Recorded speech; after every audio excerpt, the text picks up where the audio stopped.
him and Mega had one of the most ridiculous performances, racking up close to 50 points in their last 2 matches. Begrüßt euch von Megamall mit den 2 Kandidaten von gestern. Aber der eine war etwas mehr derjenige, der immer alles erklärt hat. Und der andere der Moderator. Das sind die Asians. And XXM and Men were the only Chinese team to qualify through the open track, and then Airwalks. Oh, der rechts sogar eine Blaufilterbrille. Das ist gut für Augen. Würde ich euch auch empfehlen beim Zocken. Der oben links erinnert mich irgendwie an Ron Weasley von Harry Potter. Of the South Korean duo, and then Lenouf and Quinton just recently being signed to Navi, representing them on the stage, looking to make a name for themselves, and they're hyper aggressive. One of the duos I think a lot of people need to look out for, though, is SSK7 and Jamside, known for their aggressive style of play, always fighting for high ground earlier than most people, and then not giving it up. Nobody is going to be able to contest them off high ground. They get tons of eliminations because of it, but we'll see if that might bite them here today. And you talk about insanely aggressive. Most people, you need to tag them and see shields broken or maybe white damage to go Sick, Daniel, grüßt euch. Folks in Parpy, if you move and they see a pixel, they raise all kinds of chaos. Haben die vielleicht vergessen, die Kamera zu switchen? Ich weiß es nicht. Wir sagen alle Namen nicht. I've got Parby and Volks here, two of the most astonishing talents out of Oceania. You guys are coming all the way over from not only Australia, but New Zealand, facing off against some of the best talent, not only from your region, but the rest of the world. Guck mal, wie die angezogen sind. Play styles from kind of everywhere, we all know this, but going into this, how do you prepare? How does one prepare up against... Der in der Mitte sieht aus, als ob er zu denen gehören würde. Guck, welche Frisur. Mitte nach dem Friseur, links vor dem Friseur. Love it, regardless of the region. That's great. Fruit salad, you can take care of NA East and EU and everybody. Now, the most astonishing thing here is this record, this elim record of 102 that you guys had, the single most elims in 1 week. I don't think anybody would expect for either of you guys to be super W key today because of what you're up against, but what is your strategy going into this? Just play slow and just hopefully make it to endgame and just get high. That's basically it. Beautiful. Well, we're going to see it here very soon. We can't wait. I'm disappointed that routine of 2 fruit salads in the morning isn't going to give them the confidence to continue what we know and love about them, the W key mentality. I honestly thought he was just going to turn and look at Jordan and be like, W key. Holding forward the whole time. Oh ja, Julian. Da brauchst du halt einen guten Mate. Die musst du auch unter Kontrolle erstmal haben. NA East and NA West. We have Tetra and Eclipse, Ronaldo and Ziff, Sean and Aiden. Was ist das? Die Kinderliga? Now, I want to give a quick shout out to Eclipse in particular. I've hopped into his backpack a number of times personally when we had to do some tests, and they had a phenomenal qualifying week. And then ich glaube nicht. Aber der Einzige, der trainieren geht, ist der unten rechts. Der hat gerade vor einer Woche angefangen. erste Benefits, man sieht sie. What can you say about Sean and Aiden? I mean, this is a duo that we've seen time and time again. A favorite out of NA West that week. Then they came out of, they clutched up and did amazing things. Both of them took part of our Pro-Am tourney yesterday.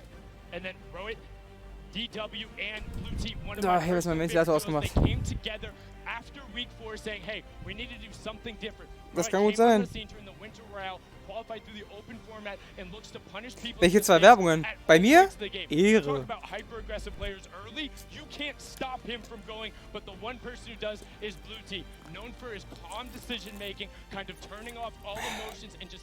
Aiden unten links, ist das so ein bekannter Aiden?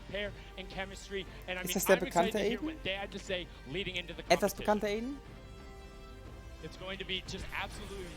Also in 5 Minuten sollte es losgehen. Fantastic. We've got Blue T and Rote DW here, 2 beyond incredibly mechanically gifted players here. Blue T, you've placed consistently in the top 15 over the last year from the Winter Royale qualifiers, the Secret Skirmish, and top 5 in the Share the Love event. How are the 2 of you together going to work to secure this #1 spot today? I'm just going to give this guy a bunch of call-outs. Make sure he's safe and alive, and once we hit late game, he's just gonna slay out. Slay out away. Einfach gesagt, hat er recht. It's going to be so incredible to see if they can make that dynamic work on the stage. They have such great teamwork and they really look, they have distinct playstyles over the phases of the game. Und hat der auch so ein Headset wie bei Julian. Wird manchmal lauter und leiser, ey. Hört ihr das raus? Wird lauter und leiser? Verpiss dich, Olli. Die spielen Duos, Digga, sieht man doch.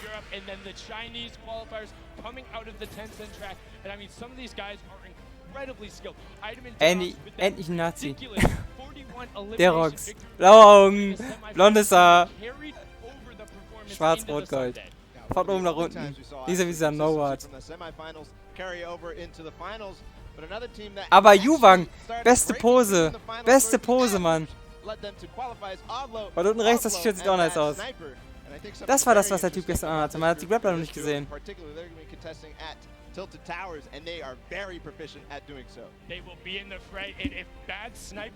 Aber einige scheren sich hier um ihre Frisuren, das finde ich gut. Frische Frisuren. Bis auf den Typen da oben links. Und dieser Juwang, der erinnert mich irgendwie so an einen Igel.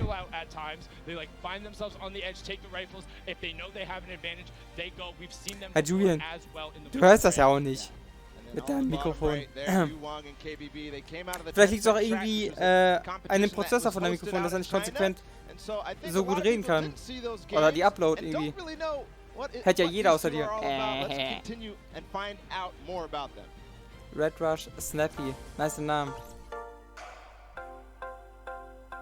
Da ist Juwang. Der Igel.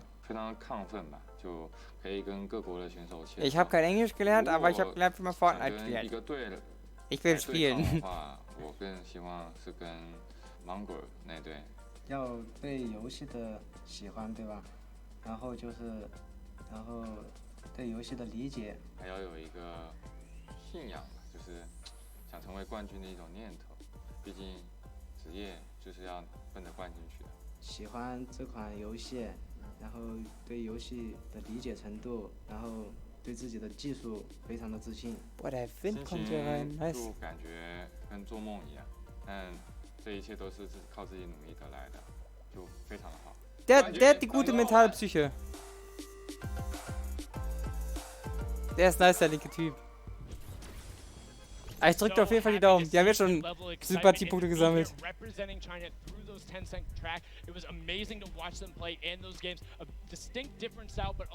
Das habe ich jetzt im Chat überlesen, Julian.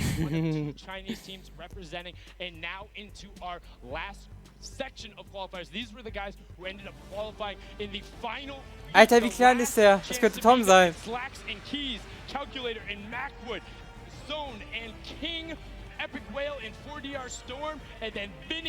Oh, der hat leichte Titis. Hat man direkt gesehen, dass er sich schon nach unten gezogen hat. Guck mal, Leute, ich hab Brüste.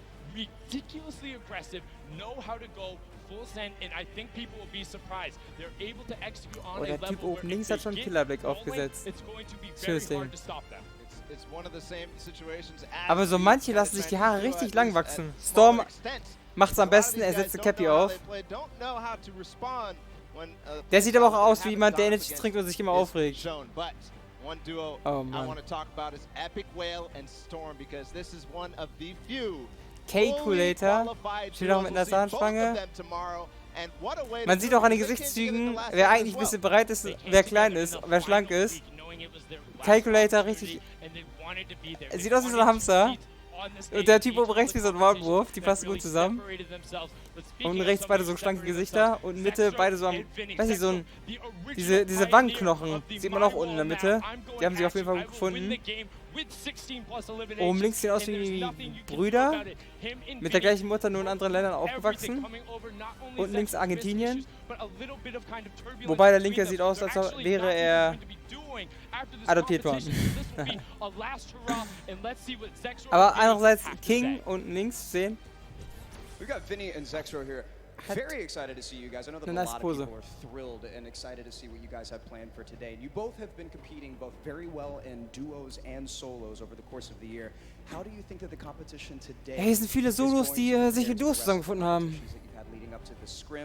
Hi Loli. For sure, the Übelste kleine competition is Fetti. definitely going to be hard today. Probably the hardest competition. Das ist kein yet, PS4-Headset. but Das ist I'm ein very USB-Headset, fertig. confident for us to succeed Habe ich auch an einem today. PC auch benutzt. Awesome. Well, we believe in you guys. Now, Julian, schreib mal deine Headset-Marke in den Chat, bin ich raus. Ey, schon 19 Uhr, jetzt muss ich mal anfangen hier. Like this, especially at such a high caliber, there's got to be a lot of stress involved with that. How have you been physically preparing for today? So basically, I didn't really play much, and then I would just mob review and everything. I would just play on the qualifier days, take a lot of a leave, you know, and then it started going away at the end, and then qualified, so we're chilling. Fantastic. Ja, das Gefühl braucht noch eine halbe Stunde, Excited bis to die see you guys. I loslegen. know that a lot of people are, a lot of TSM fans here and all over the world. It's going to be a great day. There you have it. It's proof that it's not all about just grinding and playing all the way through. You gotta do your heute body sind review, you die gotta Zuschauerbühnen take aber care of your voll. body, get those wrist stretches in. That's Zexo's story there. We'll see how they perform today. We've got one final group of duos to let on the floor. It's going to be Serpent and Hype, Wolfies and Rojo, Skite and Vato, Vorwinds and Tux, Kluja and Thomas HT, and then finally Puzz and Ming. I mean, there's so many players in here you can call out. Serpent and Hype were the original. Can you translate it to Sunday? They won so many of those semifinals, and in the last week, we're able to do it. I got an opportunity to actually talk with Rojo in the practice room, and he says he's excited to be here, wants to play. Also oben links, ne? Knows he'll be able to enact their Oh game Mann. plan. He wouldn't tell me what it was. Aber and I wouldn't Serpent leak it habe ich, anyway. glaube ich, schon mal So the gehört. Screen Duo, Oder in dem kind of Turnier a mal little bit of gesehen. parity there between Vinny and Zexro, Skype battling Als ich mal a zufällig ton zugeguckt habe. of wrist issues and then able to overcome it. Aber ich glaube, der wurde I've gerade got to gekillt. speak with him as well, and he's like, I'm just happy. Auf jeden Fall haben die I'm direkt glad I'm Merch here, man. bekommen, wenn It's sie a kein, fantastic what you did about it. keinen Sponsor haben oder kein richtiges Team-T-Shirt oder Trikot. Immer schön diese Fortnite World Cup T-Shirts. And then gained it back because of the support of all you guys at Vato home who gleich supported Samuel. Skype through his journey, and the French community doing so as well. Wahrscheinlich. Somebody I think is very interesting because they qualified and moved through the entire. They switched duos at the last second, so same thing. And then you have Kluja, a player who Okay, ich hab's qualified as gelesen. well for the solo competition, and Victor Thomas, benutzt sie partner auch, with okay. Singularity, and the final duo, Bis er was Puzz meint. and Ming representing from South Korea. Unfortunately, there was an Asian team who was unable to make it. Puzz and Ming having won in the Week 8 qualifier where there wasn't an additional spot, and on top of that, their consistent placements earned them that alternate spot coming out of the region. We had an opportunity. Der immer so die neutralste und beste Pose, die man machen kann, hat Rojo genommen. Alles andere ist so, hier, mach die oder die Pose, wenn du willst. Der Typ links sieht aus wie Faker und die haben alle so einen Topfschnitt. 이제 아시아에서 진출하였습니다. 저는 퍼즈라고 하고 아시아에서 진출한 사람입니다. 가장 좋은 성적을 내서 Die Zwicker mit beiden Augen. 뽑혀서 왔더니 이제 아시아에서 듀오 한 팀이 진출을 못해서 저희가 이제 좋은 기회를 얻게 되어서 이렇게 진출하게 되었어요. Ach so. 온라인에서 Anderson konnte nicht teilnehmen oder 이렇게 sich vorbereiten und deswegen sind die für die eingetreten. 유럽 선수들과 해보고 싶었어. 게임하기 전에 이제 Die sind wirklich halt 28 Jahre alt, wollen sich aber als Seeds hier durchschlagen, deswegen haben sie sich rasiert. 그냥 Die zwei Haare. 연습을 최대한 시간에 맞게 활용을 하고 최대한 많이 노력을 하다 보면 Naja, also ich glaube nicht, dass die es packen. Und vor allem diese Nettigkeit so ein bisschen gespielt. Kommt mir so zumindest so rüber. Warum kommt man hier mit einer zerrissenen Hose rein, ey? Kein Dresscode, beide Typen. Der rechte hat sich aus Mitleid aufgerissen, weil der linke es einfach zu großes Loch gemacht hat.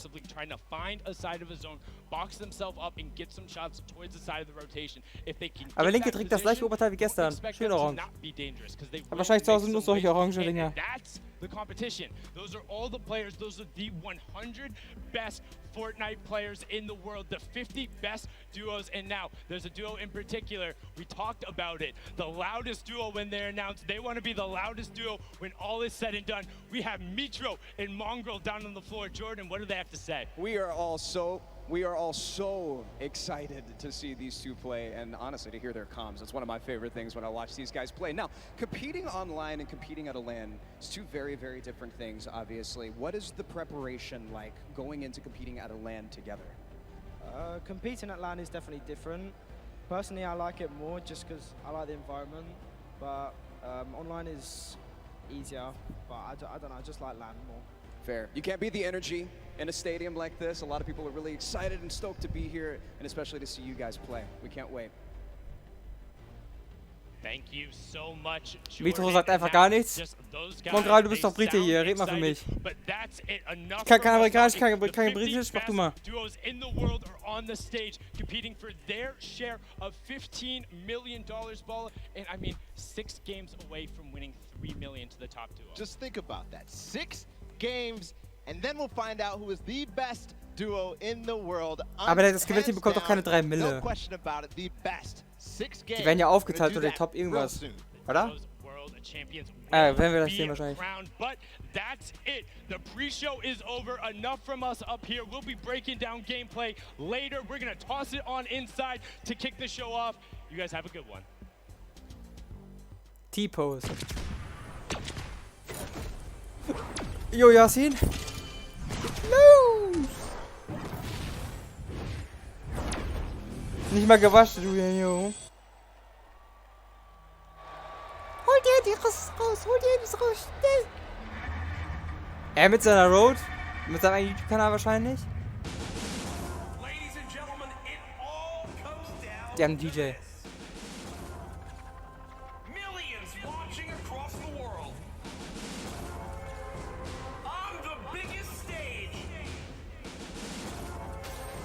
Digga, man hört dich nicht.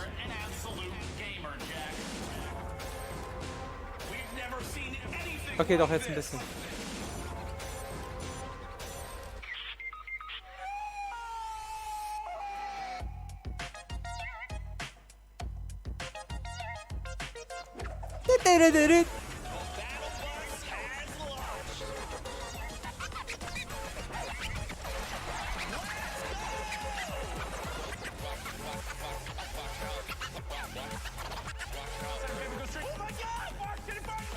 Hauptsache das Sound funktioniert noch.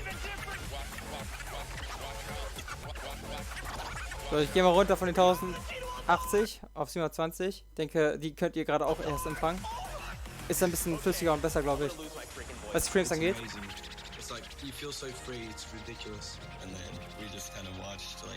Du musst nicht die ganze Zeit durchmixen, wenn es gerade mal ein bisschen sentimental wird, ne? Dude. Hallo! Lass doch mal die Finger! Och Mann.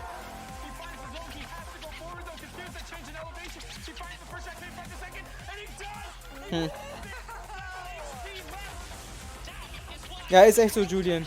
Ist so.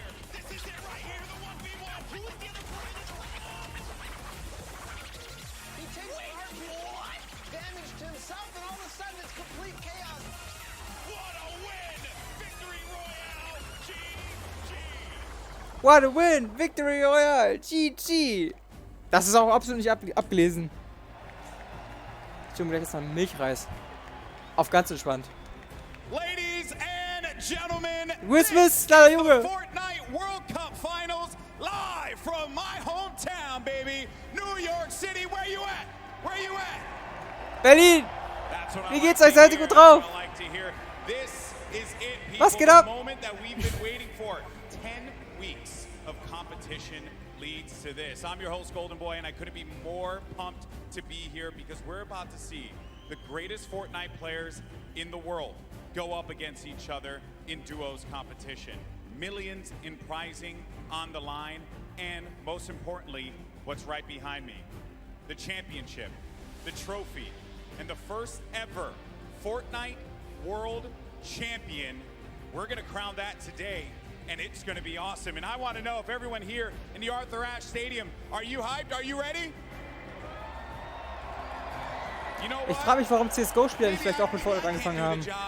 I think this will do some justice. Vielleicht haben ja früher auch CSGO-Leute gespielt und sind dann nach Fortnite übergewechselt, weil sie noch keine 18 sind für CSGO. Oder 16.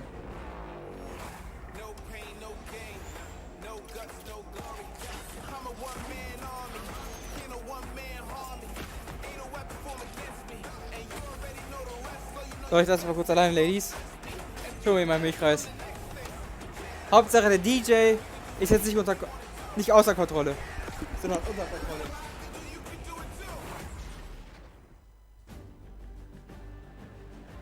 Now, I know everyone here is excited to get to the games, and we're going to do so in a little bit. The players are gearing up and getting ready to go. You know that each and every one of you inside of this stadium, you're just pumped. You've had your opportunity to go out to the festival. You've managed to meet up with your friends and enjoy some great times here in New York City.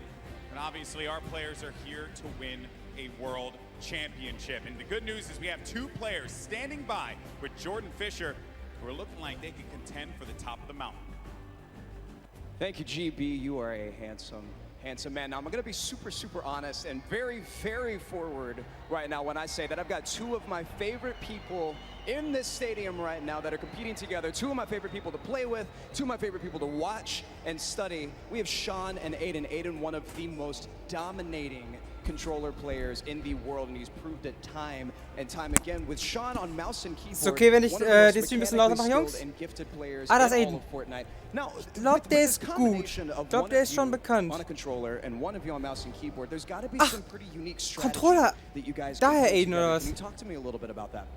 Yeah, our So, vom synergy Mikro is ist mal great. außer Kontrolle. Like you Meine said, Mikro? he's one of the best mechanical players. His tunnels are insane. Ah, okay, das like, Guckfilter just sind zu voll insane angerichtet, watching him okay. play.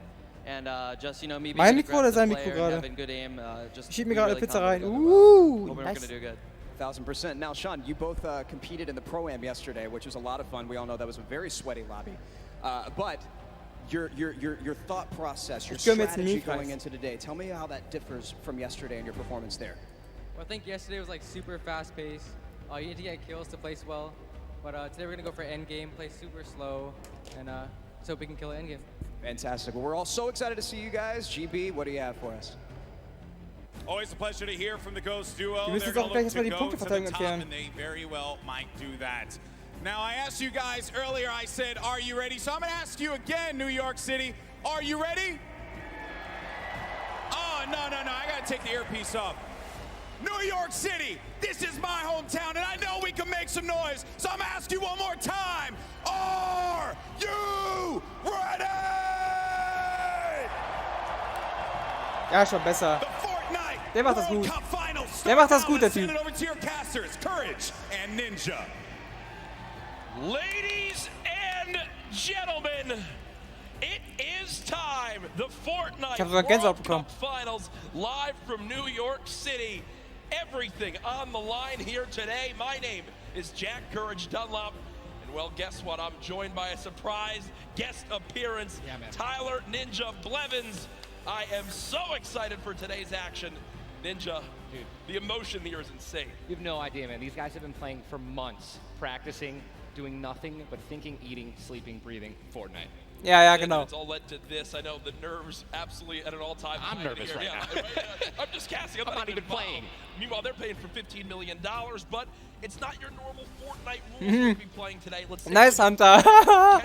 Sauber, die machen sich erstmal Spaß halt mit der Kamera. Mega gut, die Jungs. Mega gut.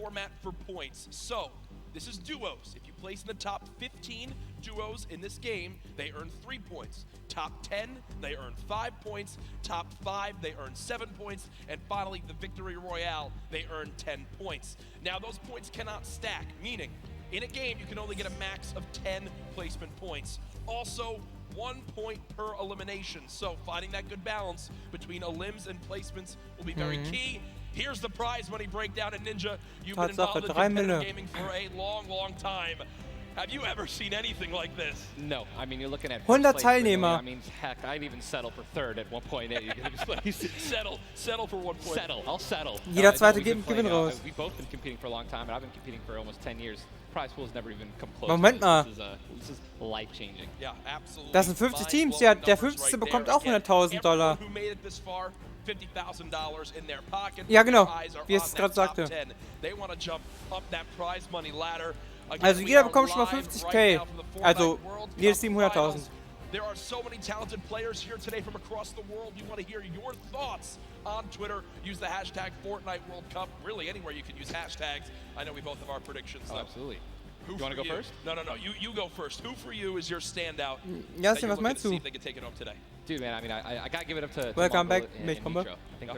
I think they're gonna definitely close it out. They've been, I really am just super interested to see how they play. Been watching a lot of their World Cups after. Ich will auch schon wie Mitro und Mongrel spielen. Duos throughout, the qualifications. But are they going to do that here? Are they going to go for placement, or are they going to still W key like they've always been doing?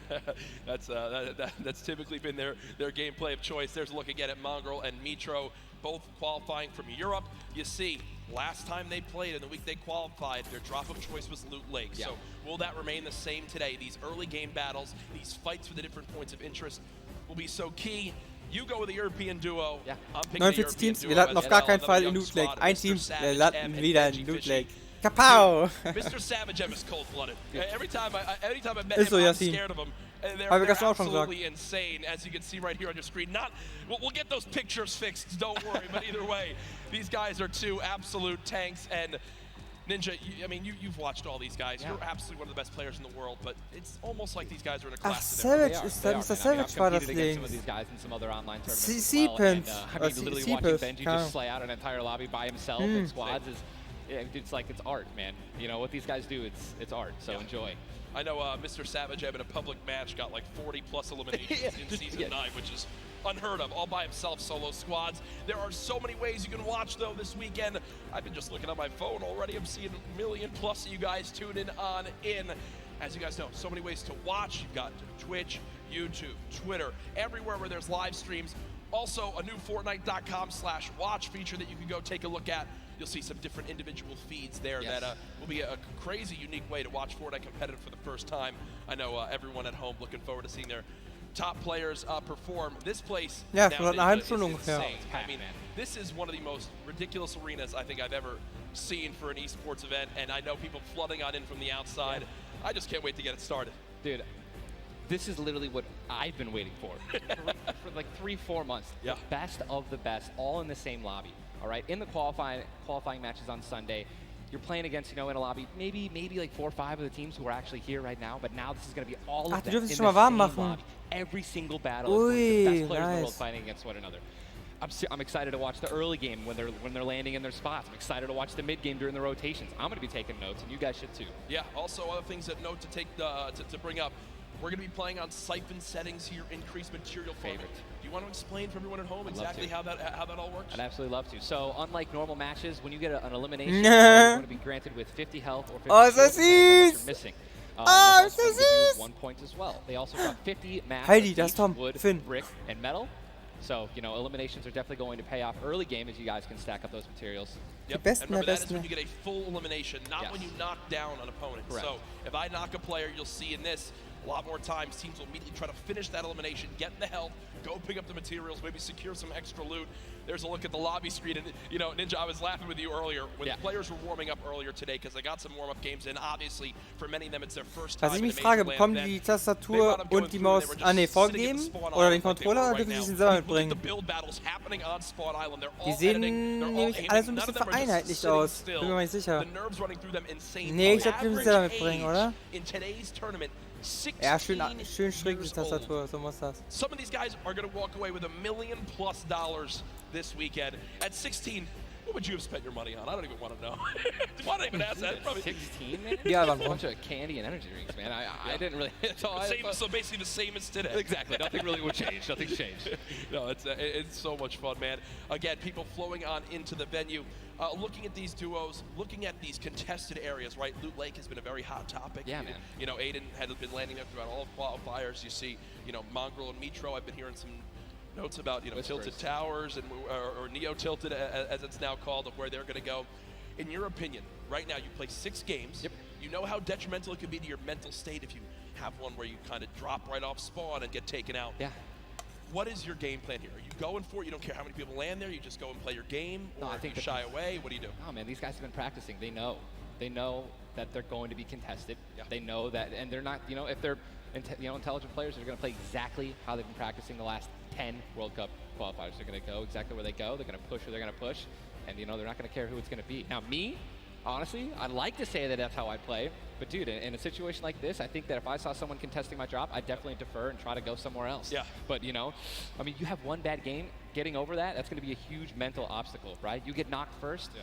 That's going to be something that you're going to be thinking about in the second game, the third game. Oh my gosh, should we change our landing spots? And then if you're thinking like that, it's over. Yeah, and I keep seeing you look down. You're like eagerly wanted to talk about this map. We have what the first map is going to be in front of us. But again, guys, there's so many exciting things going on in the world of Fortnite right now. One of the new limited time modes that is actually going on. Prop Hunt, we watched a little bit of it yesterday, but again, made by Stray Kite. Das wollen wir jetzt nicht anhören. Also Nida sagte gerade, dass aus Erfahrung spricht, dass wenn ein Team sich darauf vorbereitet, in diesen 6 Runden immer an denselben Landspot zu landen und dann 3-mal als erstes genockt wird und dann gefinisht wird, so gesehen, an dem Spot, dann werden sie sich überlegen, irgendwo anders zu landen und dann war es das aber eigentlich auch schon für sie, weil die haben sich ja größtenteils auf ihren eigenen Spot vorbereitet. Und wenn sie woanders landen würden, würde es da ein Team geben, was sich vielleicht schon eher auf diesen Spot vorbereitet hat und somit war es das dann für die. Und das stimmt, also wäre schon gut, wenn sich ein Team auf 2 Orte vielleicht vorbereitet hätte. Wird auf jeden Fall spannend. Wie viel, Julian? 40 million competitors down to the top 200 to be exact 170 double qualified players. Right. And that is, you can't even put in like your head just how insane those numbers are. I think it's just important to show and let everyone know that, man. Viele chillen zusammen. Außer der Controllerspieler erst noch am Warm machen. It just allowed so many of these kids to be here today because they've been able to play, you know, from the comfort and safety of their home instead of traveling across the world just to qualify. Yeah. So I think this is one of the first times we've seen something like this, a qualifying like this. Ey, dürfen die maximal 16 Jahre alt sein oder was? Watch these kids dominate. Aber warum sagt er Kills? 4 hours, 6 hours. I'm ready to stay here all night. Hey, I'm down to stay here all night. I have no problem with that. I'm sure the arena is as well. When you talk about LAN events, right, you have so much competitive experience. You've been to so many across different games and genres. The one thing that stands out to me, though, it will never feel the exact same as it does as playing at home. So for these guys, ey, das sind tatsächlich 0,2er Pullen Wasser. Alter, was eine Umweltverschmutzung. Well, do what I always tell people when they're saying, you know, hey, Ninja, going to a tournament, any advice, right? You know, it's, dude, do exactly what you do at home, all right? If you wear socks and, you know, no shoes at home, that's what you're going to do. If you don't wear any socks at all, or you wear sandals, you wear that. If you wear nothing but sweats and PJs when you're gaming and practicing, that's exactly what you should be wearing right now when you're competing, right? Yep. Don't try to change anything up. Drink what you normally drink before the games, water, energy drinks, whatever the case may be, or, you know, eat what you're going to eat. Do not change anything up. It's very important to get in that mental state of what you do and how you've been practicing the entire time at home. I've even heard of stuff as far as like don't change your sleep schedule. And don't change your strategy. Like it normally is now. Again, we talk about how there's $30 million on the line of the Fortnite World Cup Finals across today and tomorrow. But wann fangen die an? $3 million in haben die jetzt gesagt, dass sie um 7:30 anfangen? Okay, gut, dann bin ich vielleicht 3 Stunden zu früh gewesen. World Cup Finals. Let's take a look. Deswegen komme ich auch eigentlich immer ganz spät. Die Dicke ganz links. Woo! Ich bin hier! Schaut mich an, ich habe genug gegessen bei BK. And we're here in the player lounge right now, joined by the winners of the creative. Ah, jo, von gestern. Scissors, nice. Der hat sich immer aufgeregt, wenn er gestorben ist. Ja, ja, der. It's kind of awesome considering I love creative mode. It's thriving, it's awesome, I love it. Now, Tyler, did you ever believe that you guys would secure the position here today? Yeah, I always knew we had it in the bag. You know, we're the week 1 qualifiers. We're the most stacked team. There was no competition. Just when the last round was a death run, I knew we had that in the bag. We got some good players here. I knew Zan would clutch up, and he did just that. You could tell he lifted the finger. Ja, die haben auch gegen Head of Blood gespielt, bitte. Grab this coin right down here. If he can do this without being eliminated. There it is. The win.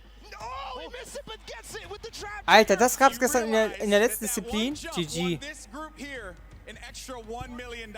It's unreal. Like, if you want to practice with death runs, you need to like do it slow. Don't go in blindly. Like, try and like change everything you do every time you fail. Zuzu, can you see yourself doing even more with creative? I mean, the success of today. Will Der you Typ continue to go mit der Brille. Der hat sich gut vorbereitet. Auf alles. I feel like there's a lot of potential in creative still, and yeah, definitely this is my thing. But I want to go down the line and see what each of you guys plan on doing with that prize. Boah, Alter, He's 18 and he just won 300. Ey, die Cap ist aber nice. 2019 New York City Champion. Rent. Yeah, I think rent. I'm gonna be responsible. I'm gonna save my money. I am gonna be responsible and probably just invest most of it and try and get even more money back. All right, guys, congratulations again. Absolutely outstanding job. Thank you guys so much for tuning in, and I cannot wait to see what the future of Creative Fortnite looks like. Der zweite von links, let's go! Alter, Scissors ist aber mega geil. Ich mag den Typen. Der Typ geht richtig ab, ey. Privat will ich den nicht kennenlernen, aber vor der Kamera ist er richtig lustig.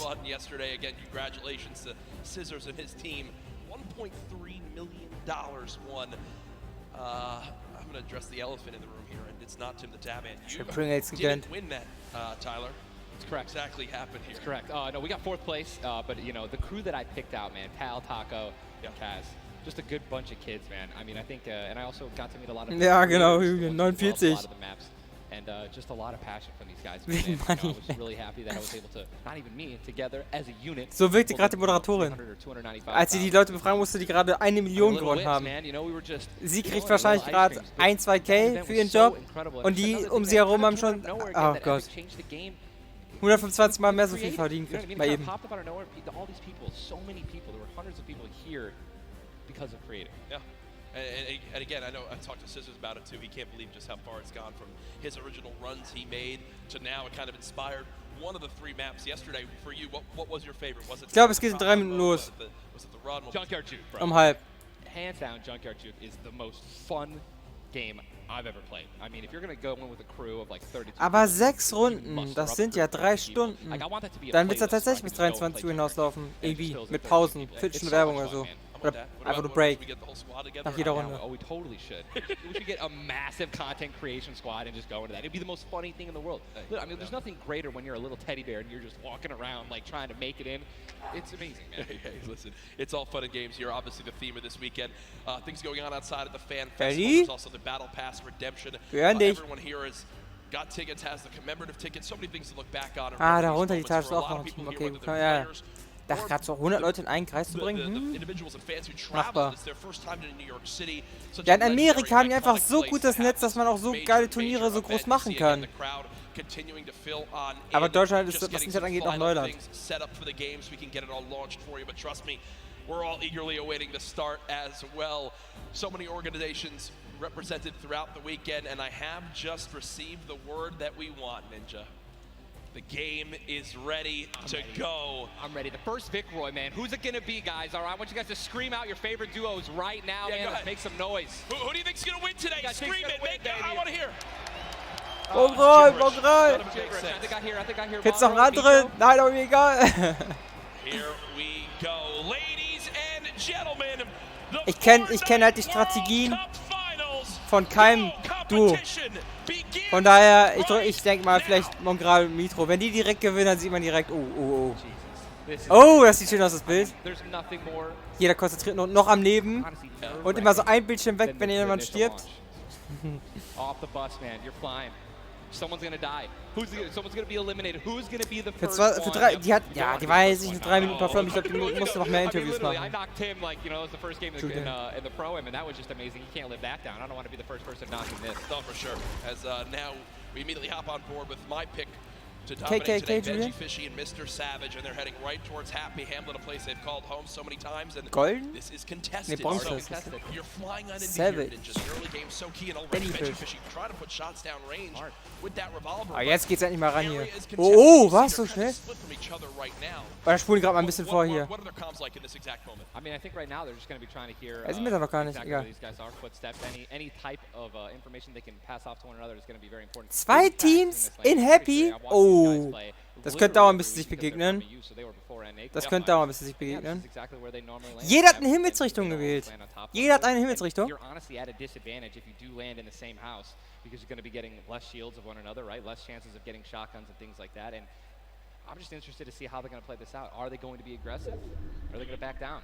Well, we just saw the first zone has been revealed, and it is a northern side zone, so anyone in Happy Hamlet not safe. Polar Peak, Frosty Flight, Warum hat er die Golden Sniper nicht mit? Lucky Landing, all not safe. So we continue to keep an eye on this fight. 98 players remaining right now in this game. Now, we mentioned the increased material farming right now, so you're hitting a couple trees, you're getting 20. Oh, das hier hat 3, 4 Teams. Ein Team ist schon raus. Kann schon Landjog. Das war das zweite Team, was bereits gestorben ist. Ein Team ist schon vorgestorben. Noch ein Kampf direkt. Und der ist schon Fullschild. Oh, schönes Season 1 Loadout. Ah, das ist die Karte, nice. Okay. Oh, guck mal, wie gut die sich verteilt haben. Guckt euch das mal an. Vikings Village? Ist das leer oder was? Ne, ich glaube, das sind auch welche. Tetra hasn't had any shields, but because 2 eliminations come on through, he gets both. That's 50 shield per elim, putting him at max HP. Ach so. And now he can completely change how he Kill takes 50 this Schild. fight. It's not like the normal games where you're still stuck at 100 health and you might second guess what you want to do. You might play a little more passively. No, because of those early elims. Bronze Gleiter habe ich, glaube ich, irgendwo schon mal gesehen. Oder vielleicht kommt es auch von den Turnieren. The Asian duo pushing towards that top dusty divot side of XXM and Mend. Beziehungsweise Ringschirm. Gleiter ist ja... Ja, wobei es auch ein Gleiter hat. Aber was mir bei PC-Spielern immer auffällt, PC, ist, dass diese Items nur so krass am Leuchten sind.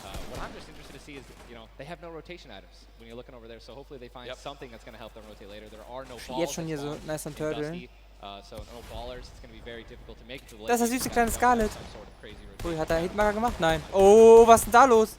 Another fight going on towards fatal fields, and with how little materials there are, you got to think these players down low who are already just on 1 HP are in a tough spot, and there it is. Scarlet and his duo Bell get the quick elimination on the brush. Er spielt ja mit der Dreier-Salve im SMG. Lol, bewegt er sich einfach mit der Treppe fort, wenn er springt? Underrated landing spot. I think you can get everything at Fatal Fields. You definitely get wood and brick very quickly, and then Jo, Fatal ist, was Stein und Holz angeht, echt gut. Aber da ist noch ein Einzelner. Ich glaube, der muss durch die Marken bergen. Oder hat es vielleicht schon gemacht? But listen, man, I'm really curious as to why they're not pushing Sizz. Well, it's kind of a double-edged sword too, because yes, Sizz is by himself, but we've all Wie lange noch bis zur Zone moved? Sind nur noch ein paar Sekunden, glaube ich. Lucky, these top players who land fatal fields know how to actually navigate the loot in the corn without breaking the corn. So I need to break the corn every time. Right, I'm not good enough to know, but there's a certain path you can go on, and Sizz Lucky will actually be able to go back and pick up Brush's cards. So this is key. You think you should go Reboot for it? Vans, remember, when you get brought back, you only had 100 HP and a common pistol. That will bring a lot An of sehr schnell attention würde ich auch over. versuchen, If ihn you zu are reviven. Scarlet and Bell, are you sprinting back over that fight? I think so. Now across the map, though. Oh, mit einer Trap. Oh, schöne Pump-Action. Their duo up against Vinny and Zexro, and there's the knock right there, Ninja. Finish, 50 Schild. Definitely underrated. You can get inside somebody's 1-by-1 right there. I mean, there's another knock with a drum shotgun, just absolutely wreaking havoc. Ewing trying to take this wall. I think his teammate is not going to be able to stay alive, so it's going to be Zex and Yu. He's got the shield advantage. All he has to do is play this patient. I'm pretty sure that these guys don't have that. Warum nimmt er sein Schild noch nicht? Achso, er will noch einen Raum weiter, damit er auch wirklich Zeit hat, ihn zu nehmen. Das ist schlau, das sollte ich mir mal abgucken. Zexro has minis as well as big shields, so we'll be able to get back to full shield. And Ewing now in a tough spot. Oh Leute, die haben die gleiche Farbe. Ah, das ist aber blöd. Ähnlich gleiche Farben. Hätte ich so viel Damage kassiert, hätte ich jetzt noch weiter pushen. Oh, schön. Knowing right now still at over 150 HP, the teammate has to be at 30 health. The wall comes through. Ooh, close. It's not gonna happen, and you see Zexro right there, hands right to his head. Some solid damage done, but Ewing dropped down to 59 HP. But with that elimination, we'll bump back up to over 100. Boah, die sind im Südwesten von, also südlich von Snobby gelandet. Alter, okay. Die nehmen schön Metz, kann man machen, klar. Aber wann move jetzt die Zone? Julian, ich hab einfach null Ahnung bezüglich der nächsten Season. Null. Wie sieht's da oben aus? Da waren gerade Schüsse zu sehen.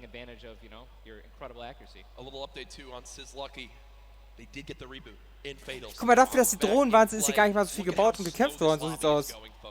92 players left and a definite fan favorite here. Nate Hill and Funk of FaZe Oder irgendwie so ein Laufglitch. Kann er den überhaupt sprinten? Ninja, this is your landing spot that you went to with your duo reverse. What are maybe some little tips and tricks for players at home who like to land? Das sagst du mir auch, Julian. Gleich in der Zeitmaschine. Every single one of the masts is like worth 200 wood, so you definitely want to go for those and easily get max wood in arena in probably less than 10 seconds. And also there are some metal anchors in town that you can get for about 300 metal, which is, like the most valuable material that you can get. I mean, I'm just 91 players. I mean, have we talked about Storm Surge? I mean, we haven't yet. I was going to let that be a bridge when we cross it, but because 91 people left. I mean, how soon is it going to be? We're going to have Storm Surge in every game. Yeah, I mean, it's going to be like. This is going to be nuts. If you guys don't know what Storm Surge is, basically the team that has done the least amount of damage is going to start taking damage until they get above the damage threshold. Yes, and it tells the players on their screen what the damage threshold is. If you're used to playing at home, you probably have never experienced Storm Surge in a normal game, but it is very common in competitive because everyone wants to last until late game, earn those Die extra Karte points, sieht aber echt and wind up getting those placement interessant points aus. through. Die meisten sind halt noch im Südosten, wie man sieht. Aber genau im Südosten gibt es gleich die ganzen Fights. Da will ich hin. Alter, guck mal, noch 91 Leute am Leben. 91 Leute, krass. Jeder Metz, die ja aus der näheren Umgebung nehmen kann.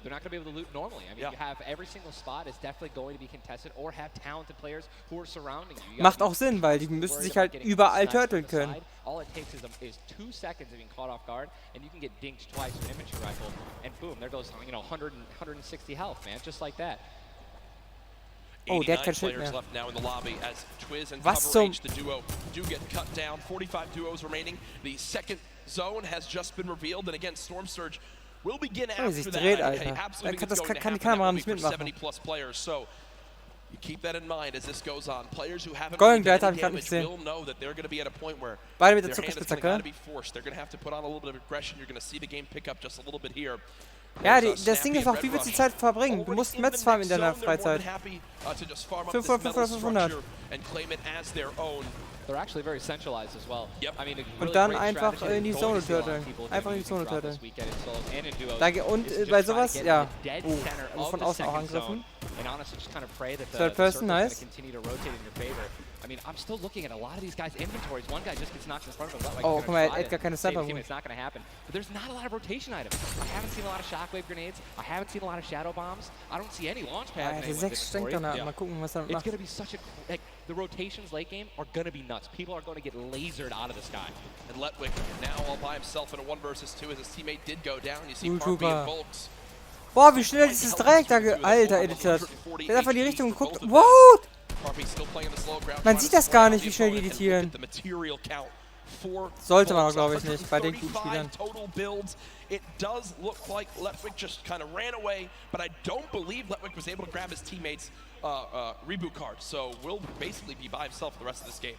You know, it's going to be almost impossible to perform alone when your teammate is knocked. And there's the Storm Surge warning. These guys are 106 above it. You guys can see that, which means that there's somebody who has 106 damage less than them that is currently below the threshold, and they are going to need to hit some people, deal some damage. And that's actually the beauty of Storm Surge, right? You don't necessarily only want people kind of just lingering around in their 1-by-1s, praying that the circle moves to them.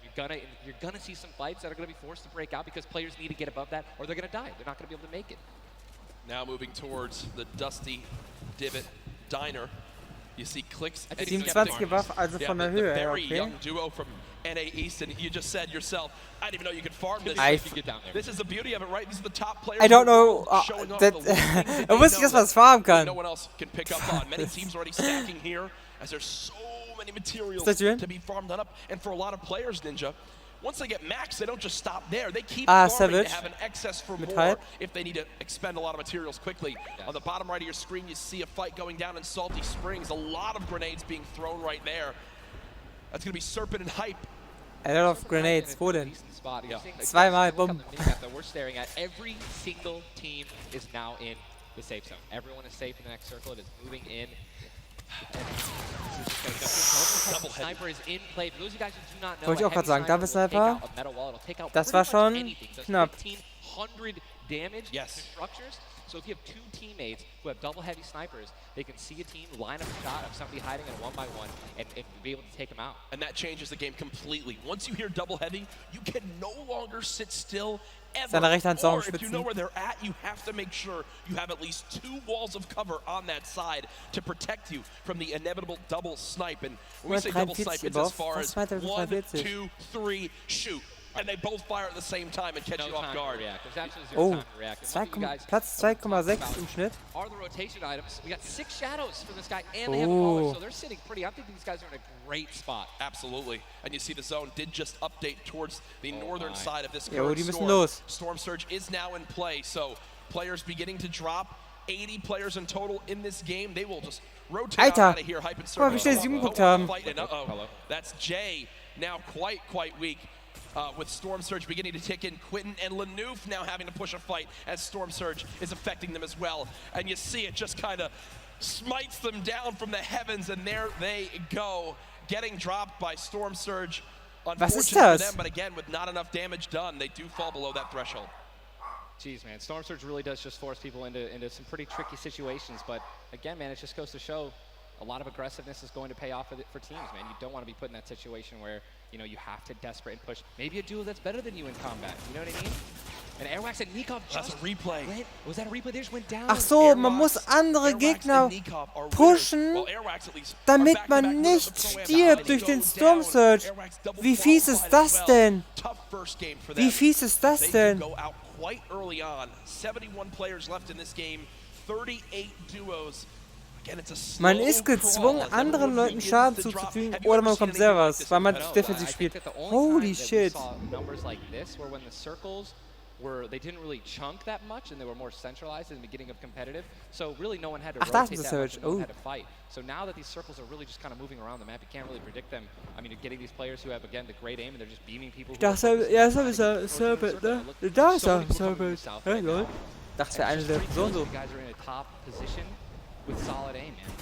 Vom Aussehen her sind sie sich dabei ganz ähnlich. Ist auch besser, wenn man hintereinander zieht, dann sieht man den Gleiter nicht so gut. Boah, close. And he's going to be able to make it. 8 grenades, so that's going to be, I mean, if you can get in a position where some players are already getting focused on the outside, 8 grenades, you might be able to clean up those kills too. Yep, that's right there. They do box up in time. Did take some shield damage, but thankfully they have some minis to replenish that. Aber erstmal Safeness. Just a few brief moments as there's Eclipse. Franzosen. Und man sieht Typen und nichts gar nicht. Ah ja, ist das. Das ist Mogral 2.0. Die breitere Version. Ja, Medkit statt Campfire, okay. Oh, Mitro und Mogral kämpfen, aber Mogral mit 200 HP. Alter Falter, der geht ab, der Junge. Serious. I mean, here's you just check his inventory. Only got 2 guns right now, which is inventory rifle and a combat shotgun. So he has no spray guns. All right, spray guns are anything to an SMG, tactical assault rifle, SCAR, anything like that. You know, you've got to have a gun that can shoot pretty quickly to kill players. Mitro spielt, glaube ich, auf Fernkampf und man gerade im Nahkampf. Very difficult. Look at that healing too, though. Yeah. 5 slurps, 2 slurps. 5 chug splashes. And they already have a slurp ticking. This is insane. Chug splashes, okay. They don't have to move too far. Yep, and material-wise, look at that, 135 total builds. They're in a fantastic position to make some noise in game number 1. We'll definitely keep up to date with them. The slipstream slowly pushing towards where it begins to shut down Ninja, but with so many slipstreams still available in this current zone, a lot of players are going to use that to rotate on in freely without using launch pads or the shadow. Oh, da kommt die RPG rechts. There's your whole map right. Sieht man leider nicht, ob die getroffen hat oder nicht. Aber 2 Teams kümmern sich um die Äußeren. Das ist der Feind meines Feindes ist mein Freund, mäßig. Die kümmern sich um das Äußere. Die am Rand sind wie Mitro und Grad kümmern sich um die äußere Linie. Das kann man machen. Wenn man von innen nicht angegriffen wird, weil innen kümmert sich ja um den Innen. Alter, zieh was rein. Das ist der spannende Teil. Alle auf engem Raum. Aber die werden sich natürlich nicht absichtlich killen oder auf Jagd gehen, weil sie uns andere anlocken und riskieren ihre Platzierung zu verlieren. Oh, das ist echt heftig. Und gerade schon tot. Und er hat jetzt nicht die goldene Battle Pump, aber er hat den Schlüssel von gerade noch vorbekommen und die Schattenbombe.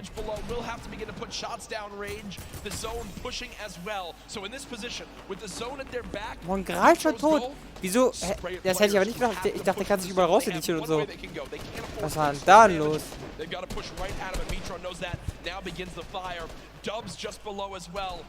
one of the players who qualified multiple times through solos and then once in duos. They also have some great rotation. 2 ballers still intact. And here's the thing that you just mentioned, all these players who are going to be rotating in, being forced to rotate in, everyone knows that. Very little ammo though. Look, these are the last 9 assault rifle shots in Dubs' inventory. It is getting scrappy, folks. And there's the split. Still though, only 80, meaning combined between the two, they really only have about 150 shots to work with. The zone still pushing. 61 players left. Jo, die haben echt nicht viel Munition zusammen, aber durch den Kill bekommt man ja auch was dort. Oh, oh, Giftgranate und Nahkampf. Alter, krass, da können nichts machen. Umsonst die Baller noch bisher reingeholt. Er muss die Linie jetzt einfach nur halten für seinen Mate. Oh, jetzt kommt auch noch Storm Surge, weil er so defensiv gespielt hat. Der kann sein Mate nicht holen, er muss kämpfen.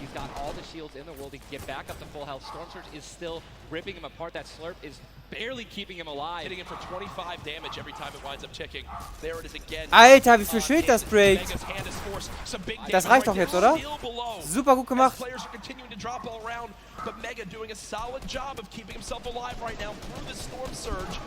Fantastic composure again, one of the young players on this stage looking to try to secure the Komm, title of Fortnite World Champion.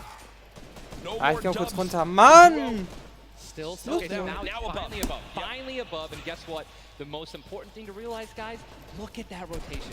Yes, he's alone. Yes, his teammate's down. But he has an incredible kit to not only make it to late game, but maybe even clutch this win out. He dropped the shotgun. Okay, there you go.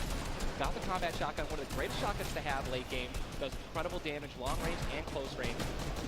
And all the guys, the circle just rotated now into the storm. Massive amounts of distance needs to be covered. This storm surge is insane. It's still going on. Finally taken out, 52 players left.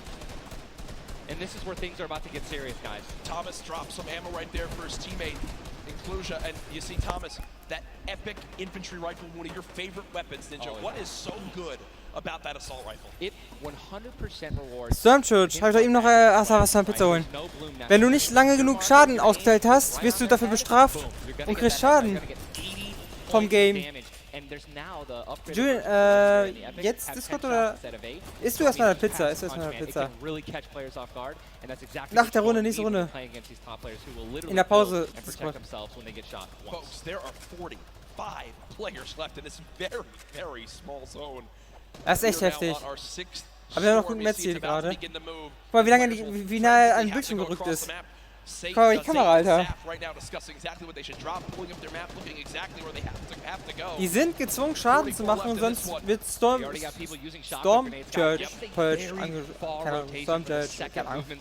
angemacht. Oh, da kommt die Zone, Die obersten setzen erstmal Jump-Pads ein. Die anderen auch. Lol. Oder Redeploy haben wir auch ganz viele.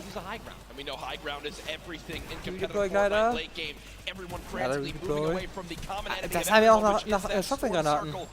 Bounce-Pads. Oh, einige sind sogar fallen. Wie viele sterben jetzt? Einer erstmal nur. Kein Zontick. Yes, but taking no storm damage, just playing right on the edge. Yeah, right on the edge of the zone right now. We'll just stay boxed up on for point. a brief moment. As now there's 36 players remaining, stomping the elimination feed. Ronaldo! 4 Kills schon, sein Mate tot. Er hat 2 Jump-Hits, 2 Traps und 2 Geschütztürme. Aber nur noch 200 Stahl. War spannend. 612 above. Irgendwas mit der Höhe hat das, glaube ich, zu tun, oder mit den Leuten, von den Metern.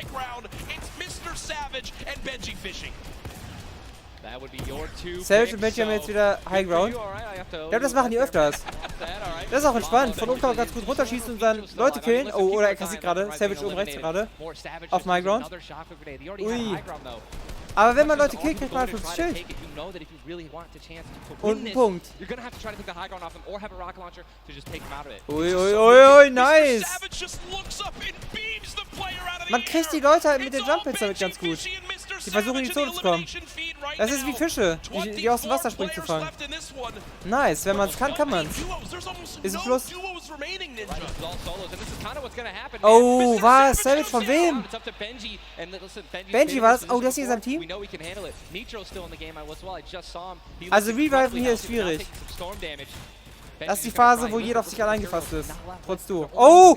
Oh! King holt jemanden, geht runter, wird direkt von einem anderen gekillt, von Hunter. He's got 10 total builds. 10 total builds. He's just trying to outlast as many players as possible. Remember these placement points. We've made it Nächster into our tot. top 10 duos. Serpent. Now into our Nur noch top Top 10. Zayd Alter, and wie viele... Zayd and Saf now on the high ground. This game. One of the few, the only duo left. This has a Zayd and Saf win written all Das over sieht it. gut aus. Mitro, Ganzes Duo mit High Ground oben. Einer 200 HP, 150 läuft ganz gut bei den beiden. Das sieht mega gut nach dem Sieg aus. Die müssen theoretisch noch halten. Weil von unten kann... Mitro ist immer noch drin. Er schießt die ganze Zeit ohne Mongral. Respekt. Benji Fishy goes down.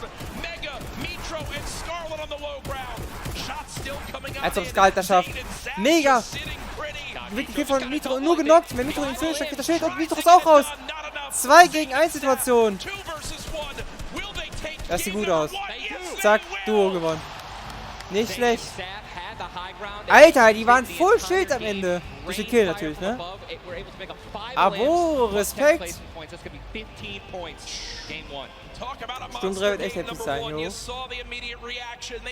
Aber muss halt gucken. Nicht, dass deine Leute in der Umgebung und Gegner in der Umgebung kriegen ja natürlich auch einen Vorteil.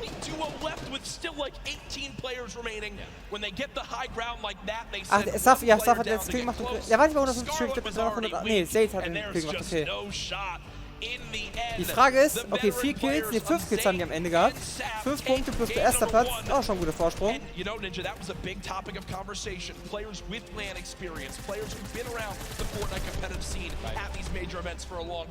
Boah, Alter, guck mal, die Schüsse. Von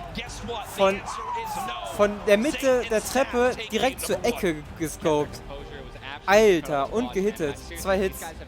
Schnelles Movement, schnelles Aim. Fair that they continue to show their dominance here at the actual World Cup stage. Brilliant performance. You know that their game plan is always last as long as possible. Absolutely. But the fact that they made it through those storm surges, even with them not getting very aggressive, they had 0 elims down to those final few moments. Mr. Savage and Benji Fishy, we have to talk about them for a second as well. Ich weiß nicht, wie lange es das schon gibt, aber ist schon heftig. Fürs defensive Spiel bestraft zu werden.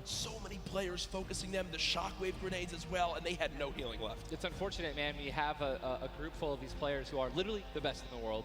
They know exactly how to win, right? So if they don't have the high ground, they know that whenever there is a moment, that they have to shoot die erste Runde haben die gewonnen. Das können sich schon mal hinter die Ohren schreiben. Das ist schon echt gut. Ich frage mich jetzt, wie lange die Pause geht. Dann gehen wir mal kurz auf den Discord rein und Julian mit an Bord. Incredible first game. And we're only just getting started. We're only just getting started. Remember, 6 games being played today in the duos competition, in which $15 million will be rewarded. Tomorrow, we do it all over again, except with solos. So you want to stay glued to the streams. Hi, Julian. Here for the Fortnite World Cup Finals, live from New York City. Julian? Use the hashtag Fortnite World Cup. Get involved in the conversation. Send a Ninja and I your thoughts after game number 1. Who surprised you? What are you looking forward to in games 2 through 6? For me, other things I noticed, man, you've got to be on your A game. When it comes down to taking note of where you are with the storm surge, those were longer storm surges that have lasted than I've ever seen before. I've honestly never seen storm surge affect the game so much. Yep. Because here we are having 80 people left after the second circle. So you know what I mean? Like, and these guys, they're not going to let you hit them. You know what I mean? And if you want to put shots on these guys, it's going to be when they're flying in the air, rotating, which you also expose yourself to a sniper shot. You know. Absolutely. High risk, high reward, man. Right? It's Let's see how these guys change. I wonder if the guys who did get hurt a lot by the storm surge, are they going to make changes in the second game? Are they going to be a little bit more aggressive and trying to deal some damage as they rotate? That's what I want to know. That's a great way to think of it. I know there were so many people that want to give their thoughts on these games, but over at Unreal Island, we've got our very own Sundown with his thoughts on game 1. Thank you so much, Courage and Ninja. In the first match of the duos competition is over. In the Victor Royale's experience wins out. We talked about Energy Zayd and Ghost Saf and how they've been playing so long together. And that endgame was a prime example of textbook Zayd and Saf. We're going to re-roll it one more time and we're going to break down kind of how they were able to keep the control. Now pay attention right away. you can see on the backside, Staff has one angle while Zate is going forward. Das wollte ich auch schon eben sehen. Back over the tarps they've already established. Ah nee, das eigentlich vorher, wie die da oben auf Highground gekommen sind. Covering everything. They hear the shots below. They're putting the fire down towards them, and Scarlet is able to pick up Mitro, but doesn't have enough to get out. Zate and Staff. Ja, für den Lowground war es gut, dass sie sich gegenseitig gefightet haben, um halt noch ein paar Punkte zu bekommen, weil Highground kannst du nicht mehr, das schaffst du nicht. Andererseits wisst ihr auch nicht, wie viele Linien die da oben haben, ne? Yeah. What nerves? We might as well be playing at home on our own stations because they are just that good. Match 1 is over. Time to get back over the stage for match 2. Ninja and Courage, take it away. Thank you very much, Sundown. Wo ist der Great Typ stuff as always there from Unreal Island outside of the venue, enjoying the event themselves. But again, game number 1 in the books. Obviously, so many updates to see exactly where we stack up. In the end, those final moments can be so hectic. So before we hop into game 2, we will have a standings update for you all at home. Who do you think's up top of it right now? Well, guess what? It's Sap and Zay. Wie hoch ist der? Was? Nur ein Punkt? Scarlet und Bell haben 14 Punkte gesammelt. Ah, die hatten 2 Kills mehr. Zusammen. Alter. Das ist ja gar nicht so ein großer Vorsprung. They actually get some good rotation items. I'd love to see how they're going to play in the late game, man. Placement points so Mitro und Mongrel so gesehen auf dem dritten Platz, nur weil Mitro so lange überlebt hat. Oh, jetzt haben wir schöne... Alter, Mongrel war so früh weg, trotzdem hat Mitro ihn auf den dritten Platz gecarried. Ganz alleine. Heftig. Again, here are your standings from game number 1. Dubs and Mega. They wind up making it through as well, and that's because of Mega staying alive too. Absolutely, incredibly talented duo, man. Honestly, I'm looking forward to seeing what Aiden can do, and Sean, so hopefully they step it up in this next game. Game 2 is about to get on its way, man. Are you ready? I am ready. Ladies and gentlemen, in this sold-out arena, are you guys ready for game number 2? Ich glaub schon. Oh yeah, they are. Ah, die sehen schon die Buslinie. 8, 7, 6, 5, 4, 3, 2, 1. The battle bus has launched. Game number 2 of the Fortnite World Cup Duo Finals is underway. Again, I'm just going to keep saying it, the most nerve-wracking part of any competition, but definitely Fortnite for me, is the second you jump out of that bus. Yep. Right, once you hit the ground, once these players hit the ground, they're going to definitely have hopefully less nerves, going to get back into the flow, back into the farming mentality. And man, I'm looking at these llamas on my screen, I'm just hoping that they find them. There's nothing greater than finding the new upgraded llamas at 350 mats. Dude, they're insane. And they're everywhere. Can we look at the map? Look at the north side. You've got 3 llamas in a very small area. LOL, die Lamas! Hast du gesehen, es gab 4 Lamas auf der Map. Nicht 3. Very far away. I mean, you just one thing I tell, I was telling my teammate Malachi, I was like, sometimes you just actually die Lamas haben jetzt 350 Ressourcen. Das weiß ich. Und es gibt jetzt 5 statt 3. 5 statt 3, okay, lol. Dann war unten im Süden wahrscheinlich noch einer. There's one. I mean, look, you're just going to get rewarded with shield, rotation, there's shadow bomb storm, campfires, minis. Ich verstehe immer noch nicht, warum Leute direkt bei einem Lama landen. Ich meine, der hat es schlau gemacht, der sich eine Waffe geholt hat. Aber ich verstehe Leute nicht, die direkt bei einem Lama landen. Ich meine, du hast viele Mats, aber farming and much more time looting. And look at Zach perfectly using the shadow bomb ninja. Oh mein Gott, wie gut er diese Schattengranate benutzt. Just use it for way more than the 6 seconds it actually lets you use it for. Explain a little bit of staying on the side of the mountain. Doch, Lama ist halt solide. Du sparst dir so viel Zeit, wo du Mets farmen kannst. Das ist schon fast mehr wert als eine Waffe. Weil das sind alles Waffenmeister, die können mit einem gut umgehen. Ja, okay, aber in normalen Game verstehe ich das. Besonders in Duo nicht. Also, wenn ich gegen Scott oder Duo spiele. This storm is very far. Great point to bring up there. We can see on our side. The zone right now basically gets cut off at Dusty Divot and Neo Tilted, and the rest of the north side of the map are in play. So everyone near the middle and south side will have to move, and you see in the elimination feed very early on. Elevate does get cut down, so a tough start for the duo from 100 Thieves right there, as you've got to wonder if Arkram's still alive. Was war drauf, Schinken? Either way though, Daedra and M11Z Ja, ich will gar nicht nachfragen. Salami natürlich. Lucky Landing is not really a 4-person landing. Oh, Juwang, nice. Ich wollte gern zu. Wie lang ist der? Boah, übel weit vorne. Ich bin direkt in der Fight. Aber wir landen wieder ins Lobby. Ich spiele immer gegen die anderen Teams. Das sind immer die gleichen, die da landen. Oh, Schurkenbasis ist auch ein Team. Hat Juwang gerade nicht gegeben. Was, ein Headshot? Okay. Oh, okay, Bibi ist tot. Schon genau. Wie ist bei dir die Zeit unten rechts? Bei mir ist die 1,45, 44, 43. 40, 39, 38. Ja, okay, 2 Sekunden Rückstand. A revive, but I just don't see. A lot of these players really are kind of hesitant. You know what I mean? They don't necessarily want to push. There is a third party now. They don't. Oh, die Bandos rutschen runter. Viel zu spät gedroppt. Viel zu spät gedroppt. Jetzt hat er sie nicht mehr. Oh, er knockt die.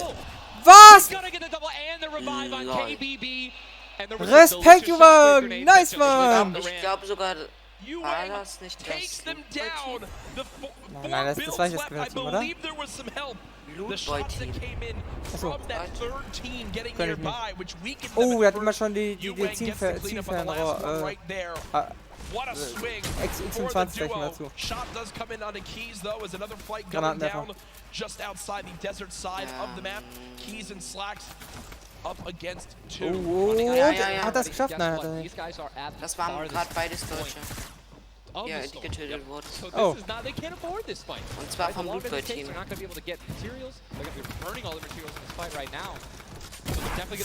Oh, da hat er den Udo aufeditiert, hat aber noch hinten noch. Oh, genockt an Fallschaden. Stark. Er finisht ihn, bevor er sich heilt. Nimmt die Metz und so alles. Aber jetzt hat er natürlich nicht, dadurch, dass er ihn vorne getrunken hat, mehr als 50 Lebenspoints. Lebenspoints. Er hätte, glaube ich, sonst. Aber ich glaube, er war auch low in Metz, also der hatte nicht so viel Metz. Achso, jo, das kann gut sein, stimmt. Man sieht an der Schraube, er kann das Ding mal bauen, der Typ, den gerade zu tun kann. Oh, der kriegt mit. Ah, schon raus. 48. Platz. Alter, das tut weh. Das ist keine Schraube, das ist ein Hammer und ein Schraubenschlüssel. Ja, genau, das meine ich ja.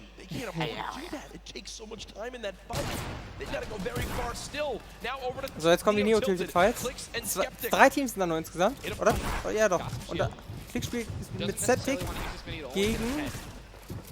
Alter, die drehen sich schon, man kann es kaum sehen. Dieser Skin von dem da, aber spielt defensiv. Den er gerade hat. Schön wieder Trap.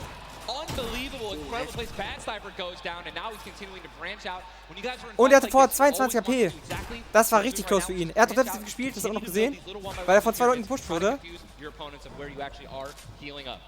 Septic hat noch 150. Ist komplett am Gegenbauen, hat aber auch nur noch 7 Wände zu bauen. And it looks like they're going to go for it right now. They made the conscious decision to try to build out, but no. They back up for a moment. Finally gets a shot. Granaten kann man gut gebrauchen. Ja, ja, ja. Das SMG. Oh Leute, hey! Take the L in die Kamera! Disrespect! Oh, Cover! Cover Clip! Ja, weil er sonst direkt Cover kriegt. Mongrel ist da! Oh, shit!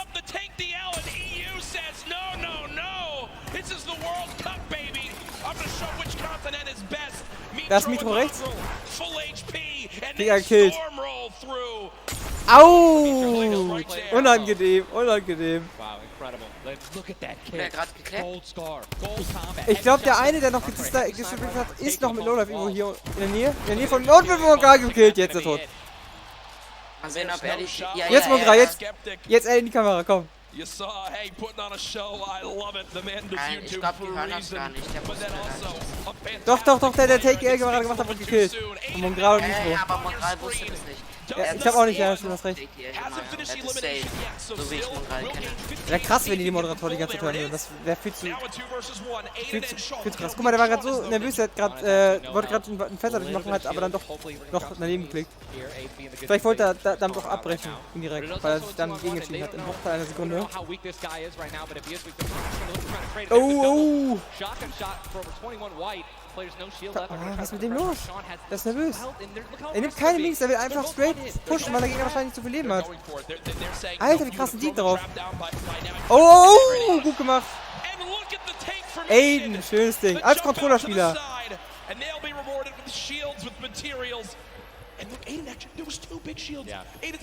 Oh, schöne Belohnung. Groß, Junge. Aber sie hat kaum noch Greenlight, hab ich doch gerade gesagt. Ja, ich höre den nie zu. 432 ausgeteilt, 300 kassiert. Okay, ist schon auf jeden Fall jetzt nicht der Beste, aber er ist zumindest positiv. Ansonsten hätte ich natürlich Minus. Aber das ist schon mal Bonus für seinen Kollegen. Sie? Sein Kollegen Sie? High material players right now. A lot of rotation. Oh my god, I can't even. Freaking out, man. You're getting into it. Looks like a lot of people. So, die heilen sich erstmal entspannt und danach geht's vielleicht an die anderen dran. Ich weiß nur nicht, was die anderen gerade sich denken oder warum sie nicht pushen. Ich glaube, die wollen in die Zone erstmal.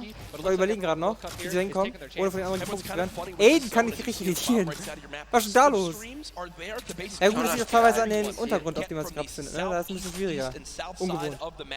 Easily into this zone. So if you kind of sit outside and wait for players to move in from the slipstream, you might be able to deal a lot of damage. And remember, you might think, oh well, there's no way you're going to get that. Die haben sich auch eine Strategie dabei gedacht. Wenn die jetzt von oben gepusht werden, können sie einfach hochreditieren, springen und dann direkt den Gegner alle eintesten und mit Traps killen. Das ist schon echt gut gemacht. Oh, da kommt die erste Gift gerade auf vom Gegner-Team, die jetzt auch direkt abhaut. Oh, da kriegt er was zurück. Ah, das ist also die Strategie, immer so nach links oben, rechts unten. Und einfach diagonal sich bewegen in den Dingens. Im Kanal. Was war knapp? Die Frage ist jetzt, wird jetzt Luki mit seinem nicht Full-Schild, mit Roshi, die Splashes nutzen? Than when chug splashes were added. I mean, nothing but positivity. Ja, werden die machen, glaube ich, jetzt. Ja, machen sie. Delightful posts. Strategisch klug. Delightful. Einer hat er doch, glaube ich, dabei. Those of you guys who don't know what they are, each one splash, they come in packs of 2, you can stack up to 6, they give you 20 health. Ja, Mongrel und Mitro sind ja schon im Pleasant Park. Die waren noch in Neotilde. Und da bauen sie alle die Häuser ab für Metz und setzen ihre Wände da rein. Das ist natürlich professionell gut. Man hat ja die Zeit, warum nicht? Ach, schnell baut, Alter. Zack, abgebaut, gebaut. Schon wieder, ja, Spitzhack. Man sieht gar nicht, wie die den Block in die Hand nehmen. Oh, Sturmshots Warning auf Mongrel. Das heißt, er muss jetzt Damage machen.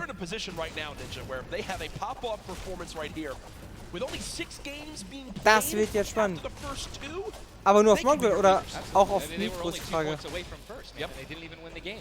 And Mongrel went down early before placement points were even rewarded. So, Sean in another fight with Quentin and his squad. Sean trying to take some walls here. And he's out of light ammo. Materials. And he's out of materials. So he can't even spray right now. The one thing you can do is spray an AR, and that's not really going to be effective against top players that are actually trying to take walls. Well, the player tried to drop a trap down low to bait Aiden, but Aiden does not fall for it. This seasoned veteran trying to cover his back. Players beginning to spray on through. Stink bombs dropping, and there's one a limb. Another shot comes in. Gets his shield. That's why he went for the thirst. Yep. And grabbed the mats. 365 mats now he is, or more than that. He's got to get out of the stinks. They've got to get out of the stinks. So weak, too. Look at how weak they are. And don't they can get both Sean and Aiden. I think that's exactly what they should. They split up. Now he's trying to take them one by one. Get pushed by more than one person. Quick reaction from Aiden, but this looks like it could spell disaster for the duo. Damage dealt 600. Oh! Es war nicht seine Wand. Oh, beim Healen gekillt zu werden. Das ist ärgerlich. Und er hat kaum Leben, sein Mate. 2 Green. Also, das wird jetzt machen. Marke bergen, schlechte Idee. Ich glaube, wir müssen einen jetzt durchziehen. Ja, mit dem Jump jetzt setzen? Big thing to note. Look at his zone. He has to push. That's it. He has to push. Also die Gegner wissen vielleicht, dass das jetzt gerade easy ein Punkt ist. Ja, er wird... Oh, er ist One-Shot in der AR. One-Shot in der AR. Und tot. Das ist natürlich schwierig in dieser Situation. Mach Platz, Ellie. Mach Platz. Mach Platz. Platz, Ellie. Every time you watch Aiden and whoever he's playing with, they are always the most aggressive, it appears. Yes. If you remember the famous moment, I think for me, arguably one of the most famous moments in Fortnite competitive history was the Nick Merckx and Aiden duo where they made it into the big bonus about a year ago. Oh my God. And a crowd popped off. Well, they're always scrappy getting into eliminations. Here, the stat popped up for a second. Aiden and Sean had done 680 damage in the game. The average in the lobby was 80. They were 600 above. Ach so, das mit der Waffe ist der Damage. Speaking of potential fights, here's Sizlucky and Brush, who we saw earlier on in the last game at Fatal Fields struggle to stay alive. Now in another tough spot as they're both low on shields and low on health. Decent rotation items, 2 shadows, a launch pad. Again, I always want to keep stressing that because if you guys have some launch pads, even one shadow. Was meinst du mit Buff? Das mit dem Buff ist, da steht, wie viel Damage man, glaube ich, mehr ausgeteilt hat, als man kassiert hat. Oder im Schnitt. Da steht manchmal rechts. Achso. Ellie. Gib mal Platz. Ich bring sie kurz runter. And that was the top 5 leading into this game. You see it updated again right there on your screen of where the leaderboard is at the moment. Mitro and Mongrel staying alive, holding this pyramid edit. And for people at home who might not know, he's not exposed right there, right, Ninja? He's peeking through his build. Correct. As you guys are peeking through a pyramid, you hit edit on it. You cannot be seen, right? And you can also see through it. It's a very amazing feature. Fornite, Battle Royale. What a Battle Royale, the ultimate Battle Royale experience. Ultimate Battle Royale experience, man. Blue T is in the storm, taking damage, a lot of damage, and he's still going to be rotating. Rogue taking damage as well. Thomas going to have to make some plays. And there goes Road. He actually just got knocked. 66 players remain, and this storm is kind of moving a little bit away from Pleasant Park. But it's once you have a high ground mountain in play, I mean, I'm wondering if it's going to go north. There's 3 high ground mountains in play, and really mixes it up late game. A drone ship that people can wind up going on top of, and those are brilliant to use. Oh, absolutely. If you guys can get up on top of those, guess what? You have ultimate high ground on the map without having to place any mats. Yep. It's incredible. You can't get sniped from above, and you can deal as much damage as you want. Also, it's incredibly difficult to shoot players that are up there. 100%. But it's important to know that after the 5th circle closes in, those air vents will stop working. So if you don't have any rotation to get down, glider, redeploy, anything like that, yikes. That's a massive yikes. So you have to pray that someone puts a launch pad down underneath it somehow. Yep. And go for it. Yeah, just risk it all. Most of these teams will mess that up. Now, we talked about our Game 1 winners, the team that took home the Victory Royale, which is, again, 10 placement points, the max you can get for placement in these games. It was Zayt and Saf, and they're currently set on up in this zone for the moment. Did they just get the zone as well? Are they the yellow team in the minimap? I mean, they're close enough for sure. I can see. I think, no, actually, no, they got to Zayt und Saf spielen wieder richtig defensiv. Yep. And they'll be all right. They'll be able to make it happen. Pleasant Zone. Vielleicht noch irgendwelche Berge drumherum. Gebirge. Frag doch, wann bewegt man sich? Er ist uns trotzdem Hitmarker. Okay, das ist jetzt ein Anzeigebug. Er kann ja gleich joinen und falsch. No, you missed one. No, teammate's full. Teammate's full. Okay, doesn't matter. Geez. Teammate's full. You know, I was playing with Myth the other day, and he was using a lot of chug splashes without. Der Typ hat ja gar keine Items seit ja noch 3 Slots, weil der muss ja übergeheilt haben. Wenigstens hat es geschafft, statt zu sterben. 35 Teams noch drin, 62 überleben. Das heißt, 8 Teams laufen im Solo rum. Oh, Alter, sieht man gar nicht mehr. 8 Mates und tot. Kriegt man eigentlich auch Points durch Placement oder nur durch Kills? Durch Kills auch? War doch eben noch drin, ein Punkt. Nein, auch durch Placements. Ja, natürlich kriegt man für Placements Punkte.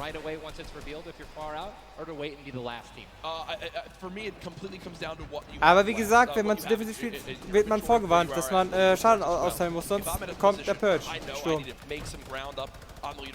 weiß. Jetzt weißt du's. Oh, Brush unsichtbar kriegt schon wieder Hits. Krass, Alter, jetzt alle auf engem Raum, sehr engem Raum da unten. Das sind 2, 4, 6 Teams. Da unten, nur an diesem Fleck da vorne. Juwang versucht zu snappen, aber er ist auch ein leichtes Ziel dafür. Für andere.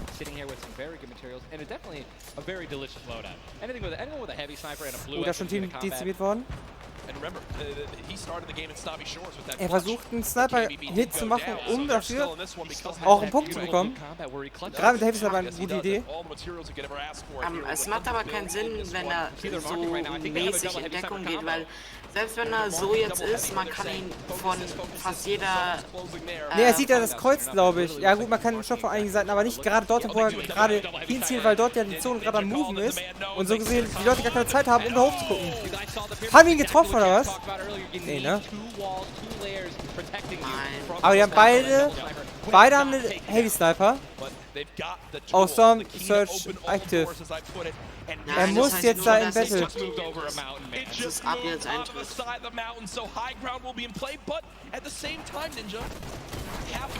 Mongrel und Mitro noch daneben. Ja, klar. Headshot gerade mit der Ska.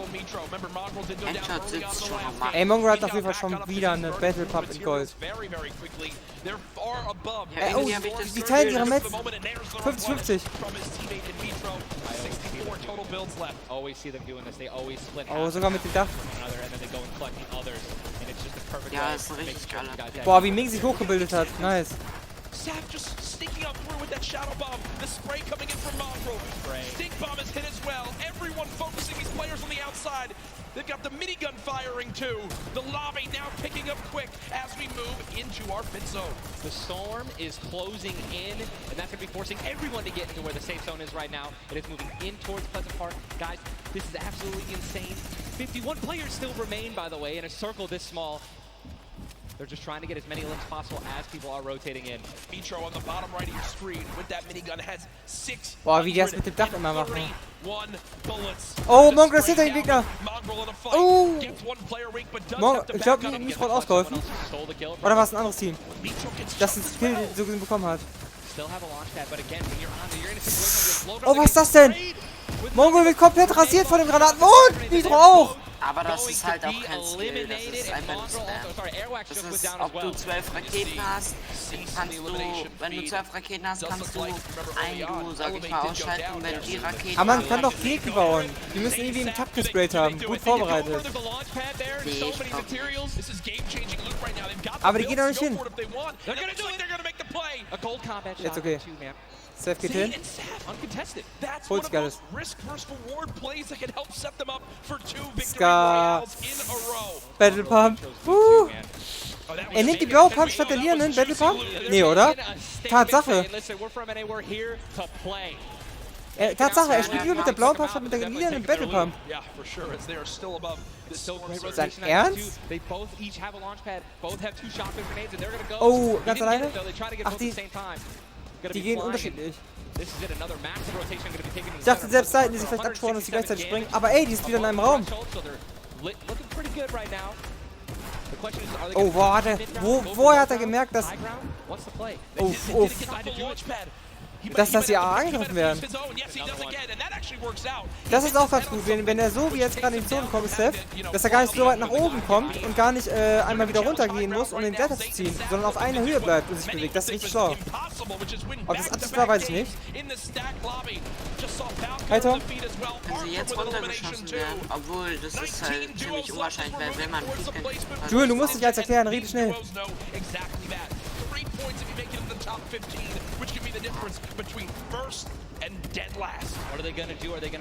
Red Rush und wer auch immer da oben auf... Oh! Übersafe! Das könnte ja spannend werden. Aber Rush hat keinen Shield. Snappy hat doppelt so viel Leben, steht aber hinter ihm. Ich weiß nicht, warum er nicht... Okay, er greift an mit der Minigun. Oh, das ist interessant. High Ground mit Minigun. Aber auch ein leichtes Ziel. Alter, das ist immer noch einer mit einem Baller. Aqua. Hat das bekommen? Yo! Und er holt sich den... Vielleicht noch Size? Nein. Seth ist aber auch noch da. 2 gegen 1. Seth ist genockt. Ich würde erstmal eine Runde Rainbow spielen und danach. Okay, er moved gleich Tom hoch. 3 sind zu viel für schnelles Reden. Du bist doch eigentlich mehr der ruhig und langsam spricht. Aber hier geht's gerade wild zu. Oh, da liegt noch... Ne, das ist kein Baller, das ist ein Gebüsch. Er kommt nicht in die Zone! Das ist dicke Ticks! Ey, warte, das ist Anzeigebug. Ich glaube nicht, dass er sich nach rechts bewegt. Ne, Zay ist anscheinend schon genockt. Und sein mit auch. Ne, das ist ein Gegner da oben. Auch raus. Ist der schon wieder oben? Ne, nicht ganz oben. Vinny as well as Zexro on hype for the moment. 5 eliminations so far. They're putting their names in the hat for potential victory royale in this game. Zexro ist vorhin, glaube ich, die erste Runde am Anfang schon gestorben. Oder das zweite Team war so gewesen. Zexro and Vinny sprang from the high ground. It's a 2 versus 1. The player right on the edge of the zone. The shockwave into the air. Die AK trifft nicht. Doch, einen Hit hat's gemacht. Oh! Anzeigebugs. Er hat mit 17 HP noch gewonnen.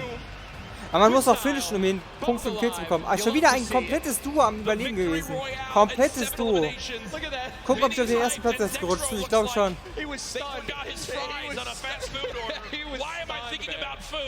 Oh my God, you know, Jack, it's pretty expected at this point, but God. Hi, Tom. 2 NA teams have taken Game 1 and Game 2, and honestly, I think that we can all say that the teams hyped up the most. Aber was mit der Shockwave-Granate war gut, aber was wäre, wenn die Shockwave-Granate, also wenn er das Fenster aufgezieht hätte und die Shockwave-Granate direkt auf die Gegner geworfen hätte? Ich glaube, das schafft man gar nicht so schnell. Oh, er hätte noch einen Biggie. Vinny pop-off, man. You love the pop-off. So Er kriegt kein High Five. Jetzt erst, zu spät. Er kriegt auch kein... Oh, lol. High Fives nicht gegeben. Jetzt zur Entschuldigung. Ja, guck mal hier. Oh mein Gott. Oh mein Gott. Du verstehst gar nicht. Das war Beef. Oh. Oh. Unangenehm. Gib mir ein High Five. Okay, dann nicht. Ah, hier. Nö, dann nicht. Okay, komm hier. Warte mal, Tom. Leise. So, ich hab die extrem lauter gemacht. Sag mal was? Ich bin noch viel zu leise. Soll ich jetzt nicht übersteuern? Tom? Right, you guys want to be okay, das ist so in Ordnung. Watch these players. Watch how they build. Watch the fights that they take, the way they rotate. And we'll see you guys here next year, man. Was würdest du sagen? Game number 2 ended with style with the North American duo of Vinny and Zexro taking it. Okay, bitte. They're on the floor with none other than Jordan Fisher. Thank you so much, Courage. I appreciate that. NA showing up and taking care of business. Games 1 and 2, Vinny and Zexro with a fantastic in, both together, which is an incredible thing, right? Walk me through the just in-game for you guys. So the comp's kind of hectic because of the noise, but we're just really good at playing together. Like, we're the longest duo that have played together, so yeah, we're just not a... Great, fantastic work, guys. Back to you, Ninja and Courage, JD!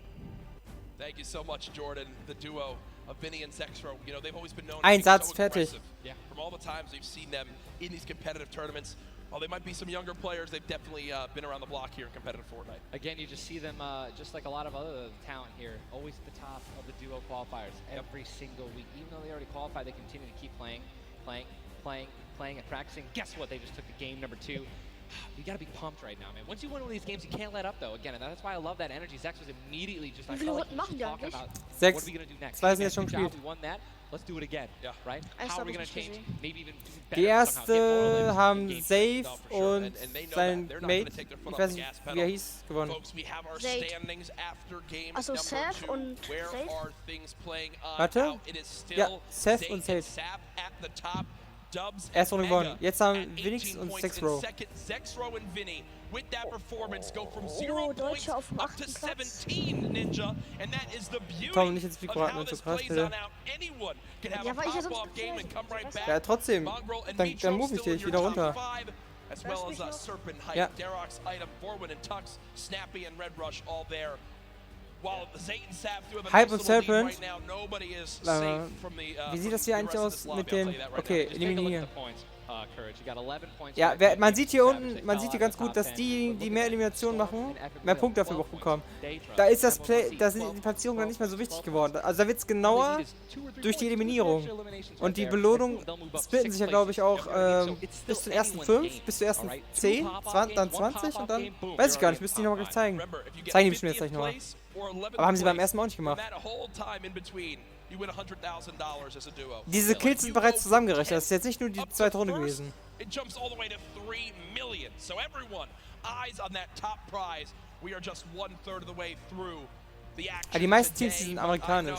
We've had a lot of fun up here, Ninja. What an Fast. absolute blast. So Ladies awesome. and gentlemen, can we give a round of applause to Ninja for hopping in for some guest casting? What a great job. Thank you, man. Always a pleasure, brother. Pleasure to be here. That's gonna do Du habt it das for Mic us. gerade vom Ninja gesehen, ist was rausgefallen. But I know Zeke is down on the floor. Bei der Drehung. Thank you guys so much, man. Ach, diese 3D-Animation. Diese 3D-Animation. And Zay locking down the lobby to Zexro and Vinny just coming in super clutch. And of course, guys, you've been here. We got to see Ninja. Auf welchem Platz waren jetzt Mongrel und Nitro? Auf dem dritten, vierten, fünften? Fünften. Have you enjoyed it? If so, just let me hear you. Ist dann runtergedroppt. You know, that was so. Let's pretend I didn't ask. Have you guys been enjoying yourselves? That's what I'm talking about.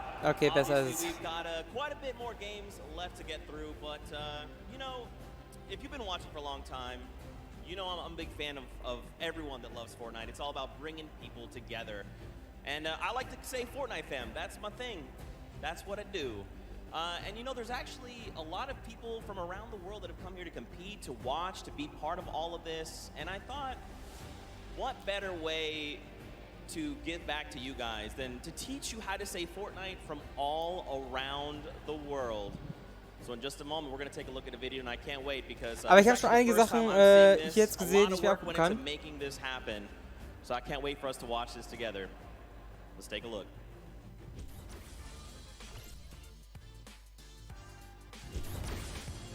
Hello Fortnite fam. 포트나이트 팬 여러분들 안녕하세요. Привет, Fortnite 팀이야. Jag har till tutorial. Vad sker Fortnite folk? Jag är fan du Fortnite. What's up Fortnite fam? Fortnite 팬 여러분들 안녕하세요. What's up Fortnite fam? Hey, John Fortnite fans. What's up Fortnite fam? Was geht, Fortnite Freunde? Freunde, dann Seid ihr gut drauf? What's up Fortnite fam? Yo, what's up Fortnite fam? Are you trying to do the floss? Sorry, I'm texting. What's up Fortnite fam? What's up Fortnite fam? What's up Fortnite fam? What's up Fortnite fam? E aí galera do Fortnite? What's up Fortnite fam? G'day Fortnite fam. Der Dicke. G'day Fortnite fam. Cheer up Fortnite fam. What up boys? What's up boys?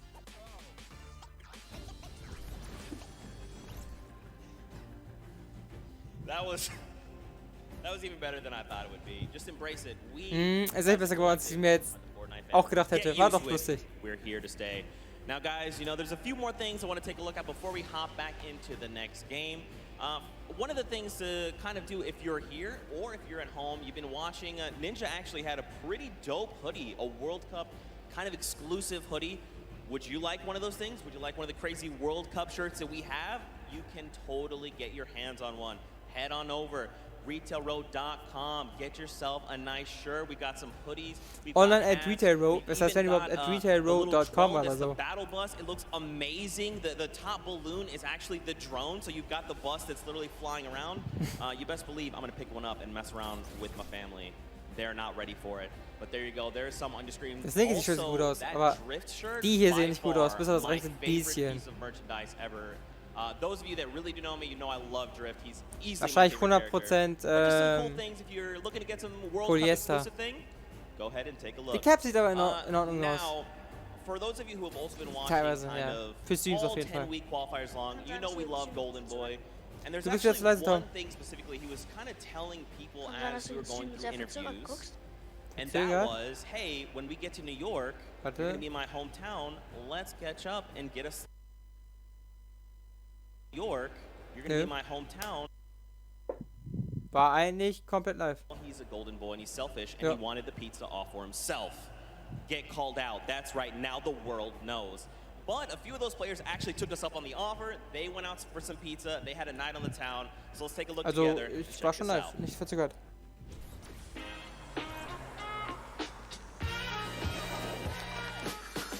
New York City. We got the Statue of Liberty, Central Park, the Empire State Building, and the first ever Fortnite World Cup finals. I couldn't be more excited about the greatest Fortnite players from around the world Der Typ, der das Graffiti coming gemacht to hat, my Ehre. hometown to duke it out. But before the action started, I took World Cup qualifying Alter, wie groß ist der Typ? Der kommt ja gerade so noch unter der Tür durch. Starting with PC Gaming Cafe, Waypoint. Waypoint. Tom, ich move nicht gleich, Digga. Du atmest mal ins Mikro. Lass mich jetzt leise. Alright, fellas. Ja, du atmest immer noch ins Mikro. Aiden's Tower. Okay, die Pause ist ein bisschen zu lang. Ich glaube, ich beende den Stream an dieser Stelle.